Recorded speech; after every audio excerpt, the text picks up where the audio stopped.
have you felt this intense urge to say, my life sucks. I'm really not happy with it. And this is just not going right. And I'm sure all of you go through this. And given the way, you guys are, the next generation, I see this growing every single day, where you get this intense urge to say, life is not happening the way I wanted it. It's just not okay. And you start defining and questioning, what's the meaning of life? I've asked this to multiple people. And the funny part is that nobody has an answer. And it's so difficult to sometimes say that, why should I even live? So I remember this amazing night, which is 5th November 2010. 5th November 2010 was a Diwali day, and we have a family tradition. What happens on that date is, when we have this festival going on, everybody writes their wish for the year in a diary. And the diary is continued and we sign it off. As a family, we sign that entire thing and everybody keeps those things together. And while we do this, what did I do? On 5th November 2010, I wrote, I want nothing. And most people would say, oh, you want nothing means you have everything. And I literally felt, I want nothing because I don't think anything is going to happen to me at all. Nothing's going to come to me. My life is just not happening the way I wanted it. And the way I would want to put this together is, imagine my night of 5th November. My entire face was worse than a burnt man's face. I had left my job in Bahrain. I had come back to India. I was diagnosed with a tumor. And I was going through chemotherapeutic medication. I had blood clots on my body. I was not sure what's going to happen to me. And things are not going right. I was trying to do a startup. The startup was tanking bad. I was burning my entire lifetime savings. They were all gone. And I wasn't sure what's going to happen to me. So I just wrote that there is nothing else left. And I really looked at the ceiling fan up. And I thought, should I do this? Try it again. And all that came to my mind was, let's wait. While everybody slept off, I went to the temple again. And I started crying bitterly. I started crying as much as I could. I just let it cry. I just let it go out. And I again looked at the ceiling fan. And I said, but what if I live? And what do I want to do this time? Do I really want to just live the length of life? Or do I also want to live the breadth of life? What is the breadth of life? So I just thought, let me define the breadth of my life.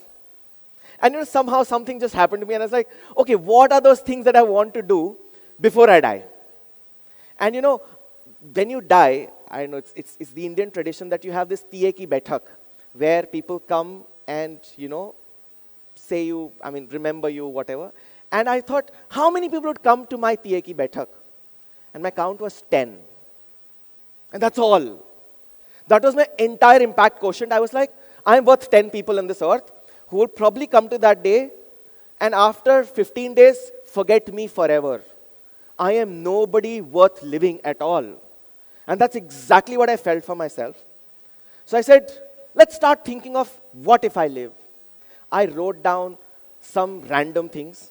And those random things included going to the Mount Everest, learning scuba diving, making multiple friends across the world, impacting 100 people and saving their lives, to 10,000 other things. I wrote down weirdest of things that I could ever imagine. Some things I can share and some things I can't. But that's exactly how life was. I just wrote them down. I said, let's think, what do I want out of my life? And this story, I'm telling for the first time how it literally happened to me. And I can be very honest that today we are sitting in 2023, and I have done all 100 things this year, right? So this is what is possible just because you dream, and you dream right, and you make it happen. And these are my lessons from those dreams, from those lessons, completing all 100 things. My first thing, people versus you. 90% of you start thinking your dreams are your dreams, but they're probably not your dreams. Your parents' dreams, your relatives' dreams, your friends' dreams, because that's exactly how you're built. So my dad always wanted me to be a civil servant. And he said, beta, you'll become a civil servant. CBSE, I was a topper, university topper, always a topper, chartered accountant. My dad, after my graduation, gave me the civil service form. And he said, fill this form. And I literally tore that form off and threw it in the dustbin. Because I knew that if I sit for the exam, I'll crack the exam. And I never wanted to be a civil servant. So my dad always felt that this guy has not accomplished well in life.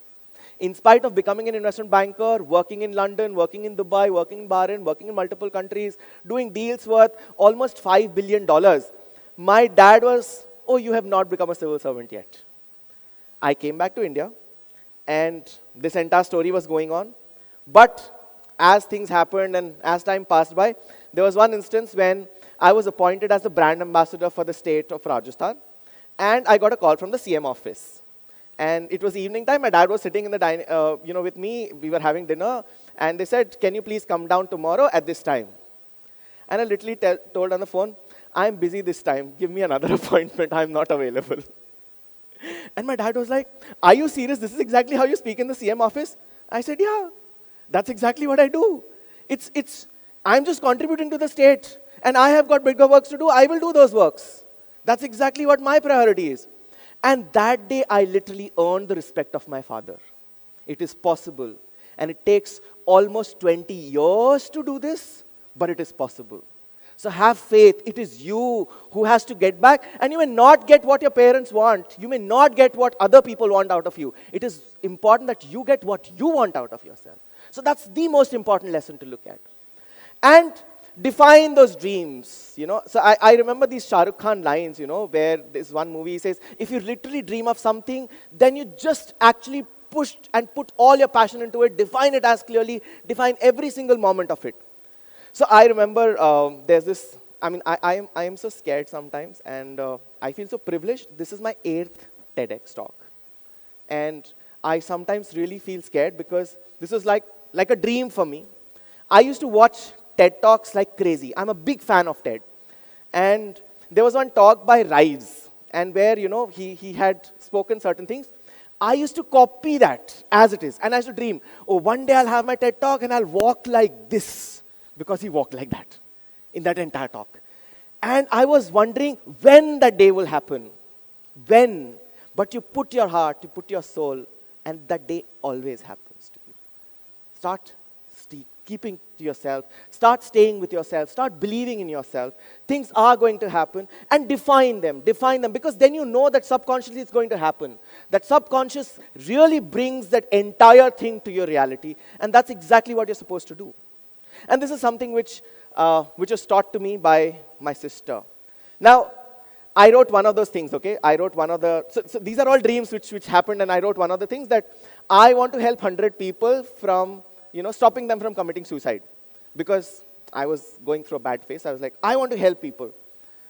And while I was trying to help people, I would actually go back to my room, and I would again feel so sad about the entire thing that I would start crying listening to their stories. And then my sister, this is the lesson from her, she said, unless you love yourself, things are not going to happen to you. You have to start loving yourself first. How can you give love when you don't love yourself? Start liking yourself. Start thinking you are important. And only when you're important that you get things. So people would get attracted to you only when you become a magnet for yourself. You have to start liking it, irrespective. And like your problems, understand your problems. You are not the best. You'll never be the best. You are not everything. And you have multiple flaws. And love those flaws. Because if you have flaws, then you're a human being. And you are specially born as a human being. Enjoy that amazing thing of being a human being. And then adapt, learn, and observe. So one of my, so I had 0 friends when I was in school, and I wrote down another thing. I want to have at least 100 friends, right? So I was like, but how do I do this? I have no clues how to be friends with people. I was a very quiet, intimate person who would really not go out and talk to people too much. So I started thinking, who is the person who does it best? If you want to learn singing, if you want to learn dancing, if you want to learn anything in this world, start thinking who does it best. Who is the person? Copying is a great thing. Copy-paste is a wonderful thing. Do it by your style, that's all. So put your thumb impression into it. You can't anyway copy exactly. So you always have to put in your thumb impression, but start thinking. So there was this one, classmate of mine who would actually go around and tell people, you are my best friend. And then he will go, another friend, you are also my best friend. I was like, how can he have multiple best friends? But then I realized that people want that appreciation. People want, if you want to have friends, you give them happiness. You give them warmth. You give them, that empathy. You give them that entire feeling of being together with them. And that's how I learned. I kept on rehearsing, asking people, took feedback from people, asking, what do you not like about me? Why do you think I'm not good? And kept on changing it. Today, I feel so honored to have friends almost in about 120 countries of the world. And just by sharing it out and saying, oh, I love you. Simple. Just go around and do this. Try it out. And this is another strategy which I would say, if you want to achieve any of your dreams, anything that you want in life, find a mentor. In fact, 90% of us, maybe more than that, would always think, I will do it by myself. I want to fight by myself. It's the most stupid idea. In fact, start thinking of Abhimanyu, that story from Mahabharata, where he's stuck in that Chakravyuh. And imagine that why he could not get out is because there was nobody telling him, so see, there is one path here and you can go from this side. Right? Imagine that there is a mentor, probably somebody at a 60 feet view. It's called a 60 feet view. It's a helicopter view where he can, look at the entire situation and say, go around, go like this. And that's a possibility. So understand that your life always cannot be seen by you as much as it can be seen by somebody else without emotions there. So your mentors would be able to see it objectively. They will be able to see it in a very different way. So I have 3 mentors. And I would go and argue with them. I would tell them my thoughts. And believe me, there's one mentor who is in Singapore. And, if I would have a conversation with him for like 15, 20 minutes, he will say, do this, this, this. And I would say, okay. And believe me, sometimes it takes me 2 years to finish those this, this, this. It is that long. So their saying of 15 minutes is worth 2 years of my life. And it takes that much time to finish that off. But when the outcomes come out, then I would be able to give him a call and say, I have done it, boss. And that's exactly what you have to start thinking. That if you want to dream, then you also have to work hard. Find people who can help you. And plan and plan and plan. So this is the funny story. So one of the goals that I had written was go to Mount Everest. Now, I went to my doctor and said, I want to go to Mount Everest. He said, are you crazy?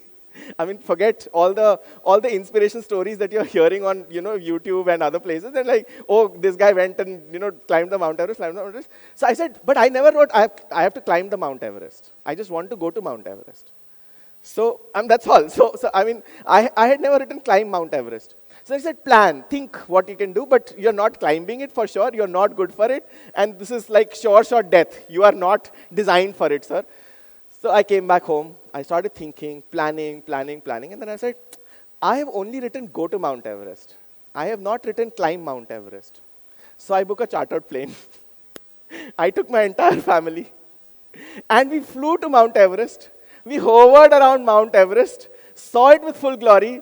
The pilot of the plane gave me a certificate. You have been to the Mount Everest. And it is possible. It's just about thinking, planning. You define your dreams.